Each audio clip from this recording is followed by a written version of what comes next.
لبیک اور یلغار کا مطلب پلیز بتا سکتے ہیں؟ جی ضرور بتا سکتا ہوں. لبیک کا مطلب ہے میں حاضر ہوں. یہ لبیک شبد تب استعمال کیا جاتا ہے جب مسلم لوگ حج کرنے کے لیے جاتے ہیں، عام طور پر تبھی استعمال کرتے ہیں لبیکا لبیکا لبیکا لبیکا، اس طرح سے بولتے ہیں. تو لبیک کا مطلب میں حاضر ہوں، میں حاضر ہوں، میں آ گیا ہوں، میں اپستھت ہوں، I am present, I am here. ٹھیک ہے. تو یہ اچھا دوسرا شبد ہے یلغار. یلغار نہیں یلغار ہے، گا کے نیچے نقطہ لگا دیجیے گا ہندی میں اگر آپ لکھیں گے تو، اور اردو میں لکھیں گے تو غین اکشر سے لکھیے گا، غین حرف سے.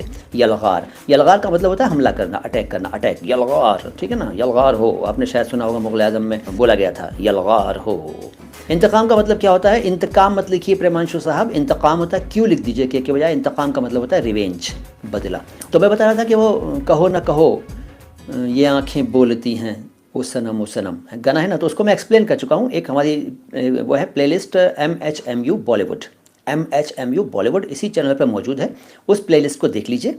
اس میں آپ کو یہ گانا، اس میں عربی کی بہت ساری لائنیں ہیں. تملی میں وہ سب بتایا ہوا ہے میں نے، جتنے بھی لائن ہیں سب ایکسپلین کیا ہوا ہے. اس ویڈیو کو دیکھ لیجئے، انفیکٹ اس پلے لسٹ کو دیکھ لیجئے، بہت کچھ آپ جان جائیں گے.